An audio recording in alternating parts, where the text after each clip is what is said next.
Hello and welcome, curious minds and language adventurers, to English Voice Stories. Close your eyes for a moment. Think of a name that conjures images of impossible genius, of a mind that seemed to hold the secrets of the universe, a hand that could capture the very soul of a person on canvas, and yet dream of flying machines centuries before they were possible. Is it a myth? A legend from a time of magic? Or was there a real person behind the extraordinary tales? Today, we pull back the curtain on one of the most celebrated, most mysterious, and most human geniuses in history. A man whose life wasn't a straight line to perfection, but a wild, passionate, sometimes messy exploration of everything. This is more than just a history lesson. It's a journey into boundless curiosity, relentless observation, overcoming beginnings, and the sheer power of never stopping learning and creating. It's a story filled with astonishing achievements, yes, but also with unexpected challenges, fascinating twists, and profound lessons for anyone, especially for you, as you build your own skills, word by word, story by story, right here with English Voice Stories. Get ready to be amazed, to be inspired, and to see that even the greatest genius was a human being who simply dared to explore everything. Let the story begin. Our story begins not in the heart of a major city, but in a small, picturesque Tuscan village called Vinci, nestled among vineyards and olive groves on April 15th, 1452. Here, a baby boy was born who would one day be known simply by the name of his village, Leonardo da Vinci. Leonardo's start in life was, in some ways, unconventional. He was the illegitimate son of a successful notary, Ser Piero da Vinci, and a young peasant woman named Caterina. While illegitimacy could be a significant obstacle in the strict social world of the Renaissance, Leonardo was fortunate. His father's family recognized his potential and took him in, providing him with a basic education. Growing up in the countryside near Vinci, young Leonardo wasn't surrounded by city walls or endless books. His world was the natural world, the flight of birds, the flow of water, the different shapes of leaves, the anatomy of animals. This early connection to nature ignited a deep curiosity within him. He wasn't formally taught Latin or Greek, the languages of higher learning at universities, which was unusual for someone of his later status. This turned out to be a crucial twist in his path. Instead of learning through ancient texts, Leonardo learned by observing the world directly with an intensity and detail that few others possessed. His early notebooks are filled with sketches of birds in flight, studies of plants, and observations of rock formations. His father quickly noticed Leonardo's extraordinary talent for drawing. His sketches weren't just good, they were incredibly detailed and lifelike, capturing movement and form with astonishing accuracy. Around the age of 14, recognizing that his son wasn't suited for the family profession of notary, Ser Piero took a step that would change everything. He apprenticed Leonardo to Andrea del Verrocchio, one of the most respected artists and craftsmen in Florence. Florence was the beating heart of the Renaissance, a city bursting with artistic energy, intellectual debate, and wealthy patrons eager to fund beautiful art and ambitious projects. Verrocchio's workshop was like a bustling hub of creativity. It wasn't just about painting. Apprentices learned sculpting, metalworking, engineering, chemistry for preparing pigments, and general craftsmanship. It was the perfect environment for a mind as broad and curious as Leonardo's. He spent several years in Verrocchio's workshop, learning the master's techniques, preparing materials, and working on pieces alongside other apprentices, including, it is said, the young Botticelli. Leonardo absorbed everything. He mastered the techniques of tempera and oil painting, learned how to prepare panels and canvases, and studied perspective and composition. An famous anecdote from this time highlights Leonardo's emerging genius. Verrocchio was commissioned to paint the baptism of Christ. He asked Leonardo to paint one of the angels in the scene. When Verrocchio saw the angel Leonardo painted, it was so beautiful, so full of life and grace, painted with such exquisite detail and light compared to his own work. The story goes that Verrocchio was so humbled, he vowed never to paint again, leaving painting to his brilliant pupil. While this might be a slight exaggeration, it illustrates how quickly Leonardo's unique talent surpassed even his masters. By 1472, at the age of 20, Leonardo qualified as a master in the Guild of St. Luke, the Guild of Artists and Doctors. He was now officially an independent master artist, but he continued to work closely with Verrocchio for a few more years, still learning and developing his own style. In these early years in Florence as an independent artist, Leonardo worked on various commissions. You can see his developing skill in paintings like The Annunciation and Saint Jerome in the Wilderness, but painting was only one outlet for his boundless energy and curiosity.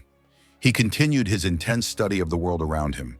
He began dissecting bodies, often secretly, to understand human anatomy with unprecedented accuracy, a practice that was controversial, difficult, and often dangerous at the time. He filled his notebooks with detailed drawings of muscles, bones, and organs, not just for art, but because he wanted to understand how things worked. Leonardo was driven by a need to know why. Why does water swirl in a certain way? Why do birds fly? How do light and shadow fall on a face? This insatiable curiosity set him apart. He didn't just paint what he saw, he painted what he understood about what he saw, bringing a new level of realism and depth to his art. Despite his talent, commissions in Florence could be inconsistent.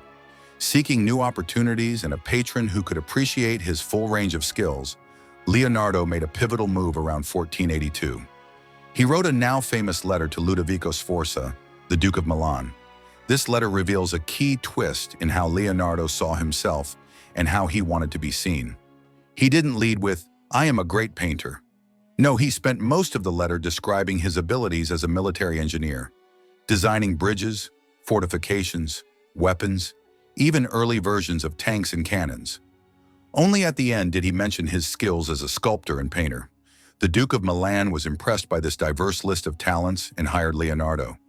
This marked the beginning of nearly 17 years in Milan, a period where Leonardo's genius exploded in multiple directions. He was commissioned to work on artistic projects like the enormous bronze equestrian statue of the Duke's father, a project he worked on for years but which was tragically destroyed before completion. Another twist of an unfinished masterpiece.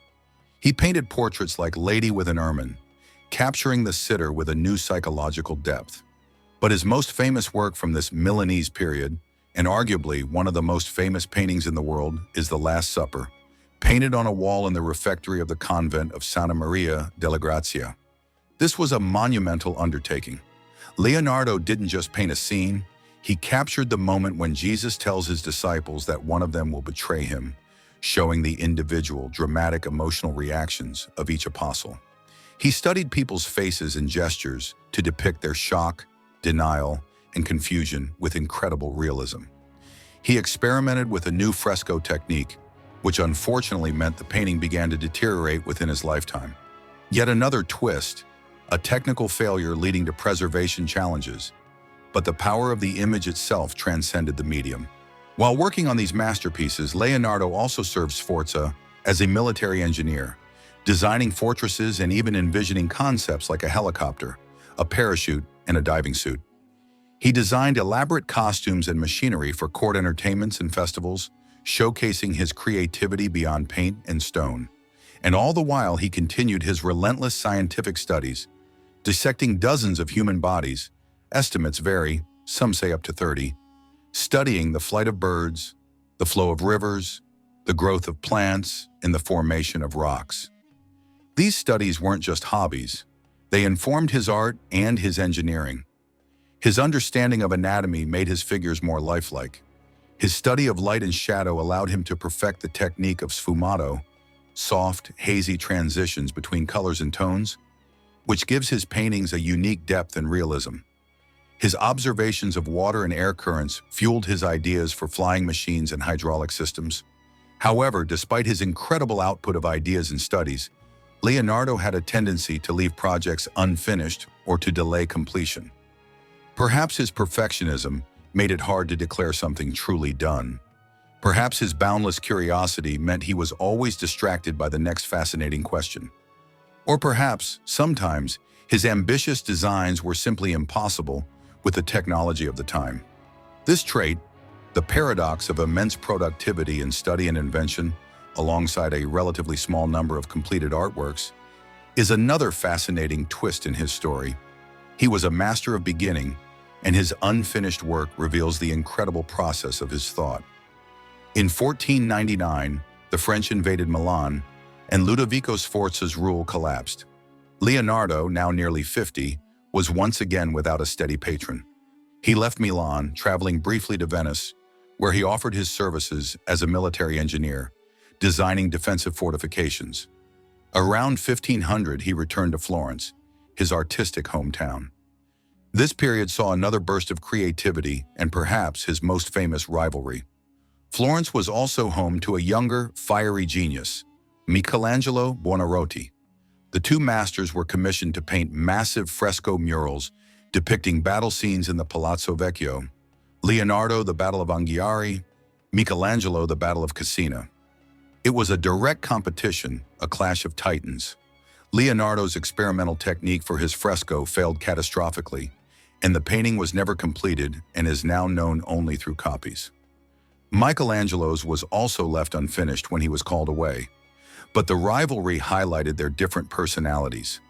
The older, elegant, philosophical Leonardo versus the younger, intense, passionate Michelangelo. It was during the Second Florentine period, likely starting around 1503, that Leonardo began work on the painting that would become the most famous portrait in the world, the Mona Lisa. For years, he carried this small portrait with him, working on it, refining it, never quite declaring it finished. Why is it so captivating? It's not just the enigmatic smile. It's the way Leonardo used sfumato to create soft transitions, making her seem alive. It's the psychological depth, the feeling that she has thoughts and emotions we can only guess at. It's a testament to his skill in capturing the interior life of a person, not just their external appearance. In a surprising twist for a man known for art and science, Leonardo also briefly entered the service of Cesare Borgia in 1502.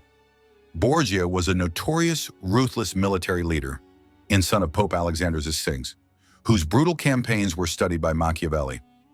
For a year, Leonardo worked as Borgia's chief military architect and engineer, inspecting fortifications and designing maps across central Italy. This period shows Leonardo interacting with the harsh political realities and warfare of his time, a departure from the serene image of the artist-scientist. After this, he returned to Milan for a few years under French rule, continuing his studies. Around 1513, he moved to Rome, hoping for patronage from the new Pope Leo X's court. However, Rome was also home to other brilliant artists like Raphael and Michelangelo, who were then at the height of their powers working on ambitious Vatican projects. Leonardo, now in his 60s, seemed less able to compete for major new artistic commissions. He continued his scientific work, but even accessing bodies for anatomical study became more difficult due to papal restrictions. His final major move came in 1516, when the young, art-loving King Francis I of France invited him to come live near him. Leonardo accepted, crossing the Alps and taking up residence at the manor house of Clos-Lucé, close to the king's palace at Amboise. He brought with him his notebooks and several of his most prized paintings, including the Mona Lisa. In France, Leonardo was treated with immense respect and honor. King Francis I became a close friend, fascinated by Leonardo's mind. Though suffering from some paralysis in his right hand, making painting difficult, Leonardo spent his final years talking with the king, advising on architectural and engineering projects, and, perhaps most importantly, working on organizing his vast collection of notebooks. Tens of thousands of pages filled with observations, diagrams, inventions, and philosophical musings. Leonardo da Vinci died at Clos-Lucé on May 2, 1519, at the age of 67.